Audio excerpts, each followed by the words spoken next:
Good afternoon. My name is Cameron Wilson, and today I'll be talking to you about the strategic evaluation that we conducted of Uber Technologies. For our presentation today, we'll first discuss Uber as a company and then move into a connection of class materials to our research. Next, we'll discuss the effects of COVID-19 on Uber and then proceed to discuss historical background related to pandemics and epidemics related to COVID-19. Next, we'll conduct a strategic framework analysis using Ford's 5 forces and then conclude with our recommendations for Uber.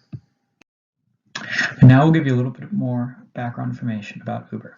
So Uber was founded in 2009 and is technically classified as a technology company, with its primary business segment being its peer-to-peer ride-sharing services. And Uber currently also operates in over 785 metropolitan areas that are being affected by COVID-19. We point this out just to note that Uber is one of the companies that is being drastically affected by this disease, and we'll discuss later its decline in its services.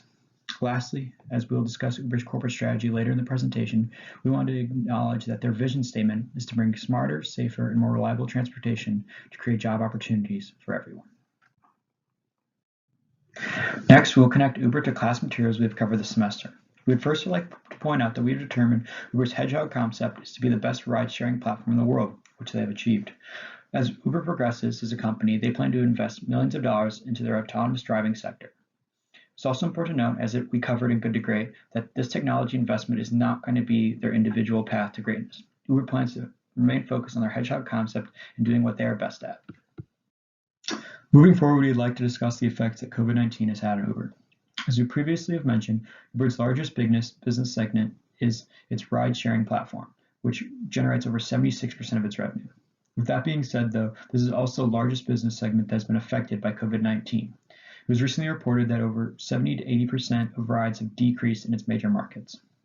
On the flip side of this, Uber has seen an increase in its business segment Uber Eats, which is a delivery service where drivers pick up food from restaurants and deliver it to people's homes. This segment has significantly increased as a result of shelter-in-place orders. Lastly, we believe it's important to note that The Verge recently reported an interview with Uber's CEO that discussed a simulation the company ran recently. In this simulation, they assumed that Uber would lose 80% of its volume by the end of the year, but would end the year with $4 billion in unrestricted cash and $2 billion revolving credit. With that being said, and optimism delivered from its top leadership, we believe that Uber has the potential to prevail through this crisis. We would like to next give some historical background of past epidemic and pandemics, starting with HIV and AIDS. During this epidemic, social distancing was strongly encouraged, and we primarily want to focus on the taxi service industry in South America as they experience extreme scrutiny during this time. This is a fear that Uber has currently as a result of potential cases of Uber drivers and users contracting the disease and transmitting them to one another. Next, we'd like to look into SARS, which occurred in 2003. This is the most similar disease to what we're facing right now, as it is a strain of the coronavirus. A company we'd like to look into that responded to SARS was Alibaba, who actually entered a self-mandated quarantine after an employee contracted the disease. During this quarantine, though, the company was actually able to unleash its website, Taboa, and it gained large amounts of trust from its users in the industry. And this is something we believe Uber can do very similarly with Uber Eats.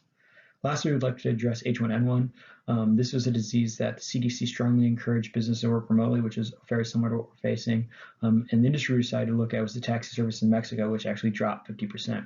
We recognize Uber has seen a more significant drop, but for a reassuring note, the tourism in Mexico was actually able to increase by 5.1 in 2010, which gives us optimism for Uber to make a return, even though this disease is much more severe than what H1N1 was.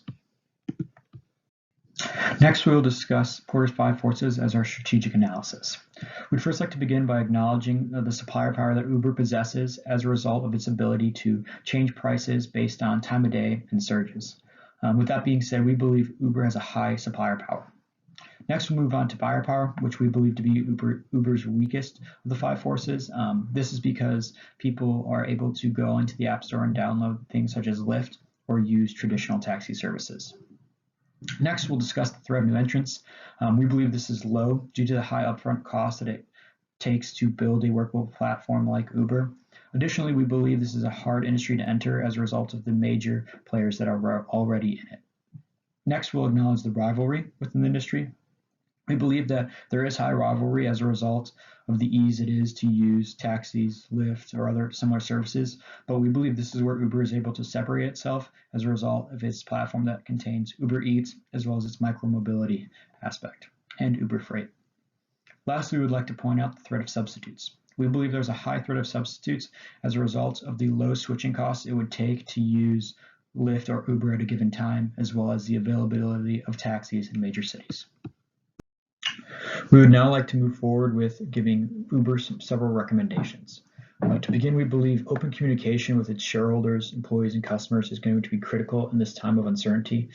We recognize that Uber just recently went public in 2019, so their financial records are now available. But as they progress as a company, we believe letting people know where their investment is going, as well as what they're doing to respond to COVID-19, is something that's going to be critical for its success.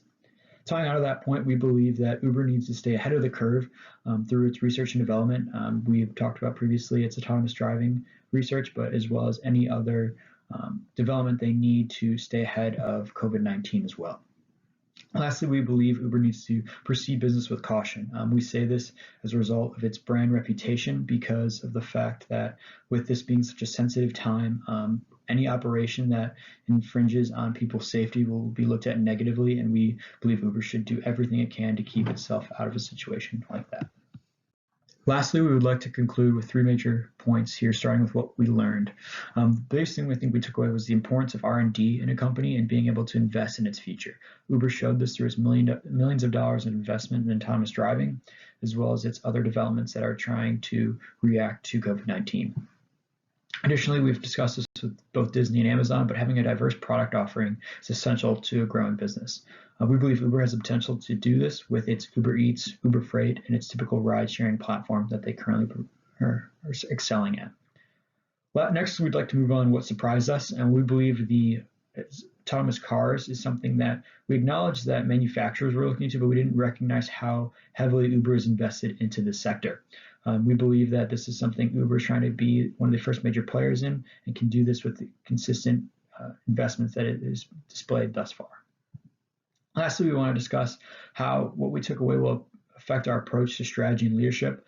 I think one of the biggest first things is being proactive and not reactive, especially given the circumstances with COVID-19. Uber needs to be a company that is going to be ahead of this curve and do everything it can to keep its business as a strong holding name in its industry.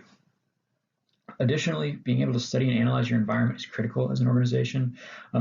Through all the R&D that Uber's done, we believe they've excelled at this, but it's something that as we enter the work world, being able to understand the industry we're in is going to be critical. And to conclude, this would be our final slide where we would open the floor for any questions anybody had. Thank you.